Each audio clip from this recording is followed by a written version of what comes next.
going on, bums and bummettes? It's your boy M.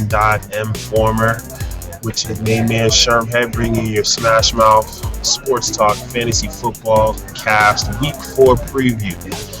Today on Thursday, we're bringing you our sleepers, our dreamers, our watch list, our 3 guys to start, 3 guys to sit, and our predictions for the weekend. So to start, my sleepers. Surprisingly enough, I got a few players on San Diego that are going to be ranked pretty high this week. I think San Diego's defense is definitely somebody to look out for. I think Donald Brown is going to have a pretty good game. As a running back in terms of rushing yards, I think where he's really going to make his money for you or fantasy points is going to be his receiving yards and yards after catch. I definitely think that the Chargers are going to be somebody that you need to pay attention to in terms of offensive points for the next few weeks because they play the 3 worst passing defenses in the league: Oakland, Kansas City, and the Jets. So you need Phillip Rivers, you need Donald Brown, and you need Keenan Allen. Do not start Eddie Royal. He's not going to have good games for the next few weeks. Also, somebody to look at the running back position for New Orleans. Kyrie Robinson, I think, is going to have breakout games and he's going to surprise some people.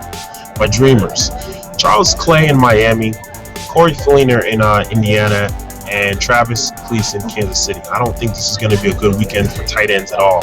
If you've got tight ends other than your mandatory, I would have a lot of receivers at your flex. What's going on, bums and bummettes, Keyboard Warrior fan club? Thanks, Informer, for having me on the show.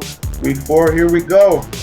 The message to all the FF rookies out there: the bye week start this week. Don't forget to sub accordingly. So here we go with my sleepers. I like Owen Daniels as a sleeper, especially with Pitta out now. There's a history there with Gary Kubiak, whatnot. If you can grab Daniels, get him. I also like Lamar Miller. He finally hit. He tried last week. He's on the hot seat as well. So with Moreno still out, pick up Lamar Miller if you can. Here's my dreamers. Stephen Ridley. First of all, Bill Belichick hates fantasy football. He could roll with Ridley one week, he could roll with Vereen the next week.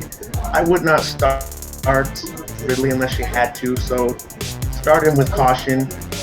Also, another dreamer of mine, Darren Sproles against the Niners defense. Now is the time to see if this Chip Kelly offense is for real, and the Niners defense is going to be the test.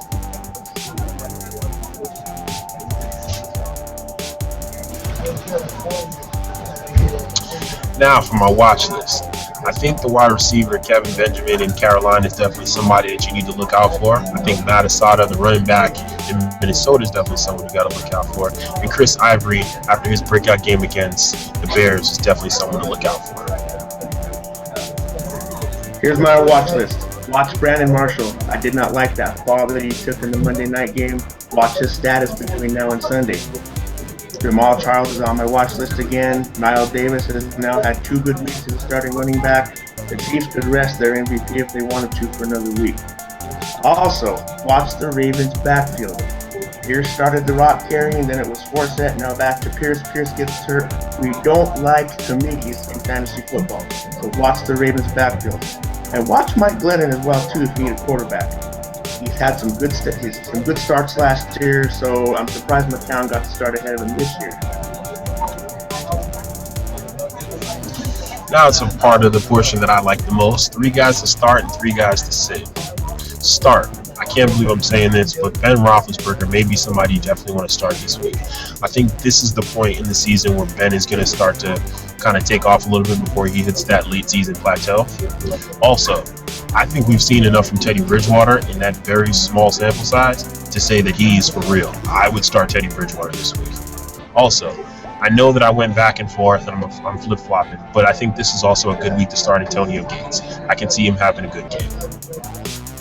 Now, to sit, I don't think we need to see any more of Geno Smith, so you definitely need to sit him. Also, unfortunately, as great of a player as Cam Newton is, he has emotion. He can't keep it emotionally together. He's like Des Bryant at the quarterback. And after what happened last week, I expect him to not have a stellar game this week. So I would definitely say Cam Newton. Also, despite what Sherman had said, and I think he makes a lot of valid points, but I think that the Niners D got shell-shocked and have also been exposed for who they really are. I would sit the Niners defense this week. My 3 guys to start, 3 guys to sit. I'm giving Kirk Cousins the green light in this game against the Giants.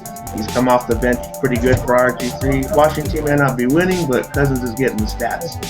Matchup looks good for Andrew Luck at home, too. Dalton and the Bengals shredded Tennessee last week when I thought the game would be a lot closer. And I'm also going to be bold and start Jason Witten against the Saints defense. Witten's been slow to start, but I like the matchup. My 3 guys to sit.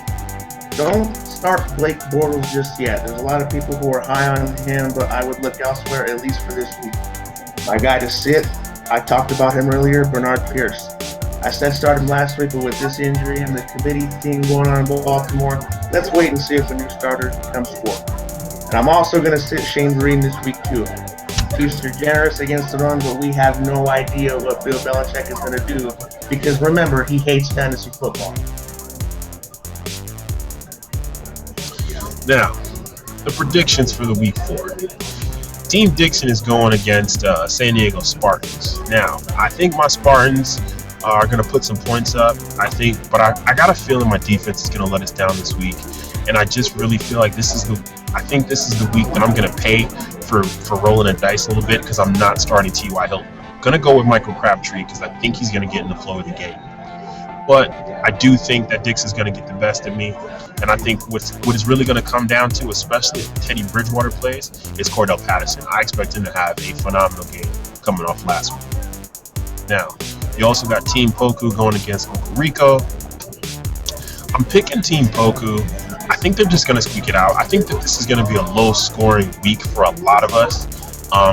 But I think what is really going to come down to is I think Roddy White's going to, I know he's been questionable all week, but I think he's going to have just a breakout game that's going to surprise a lot of people, and that's going to put Poku over the top. Next game, we got Greycourt Hogz versus Dago Major. I'm picking Dago Major. I can't believe it. I'm doing this, but I expect the Chargers to actually do some damage on offense again this week.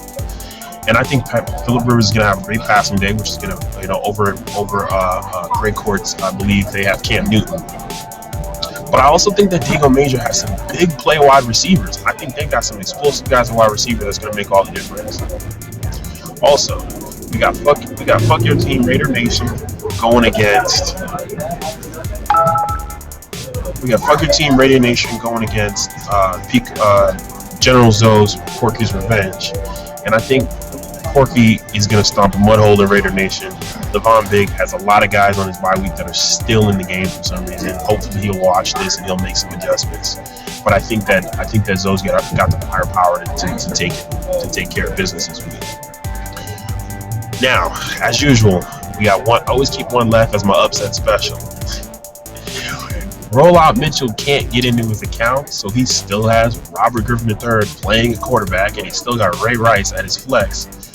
But I still think, even with all that said, East Oakland Raider Mob is going to beat Team Piru.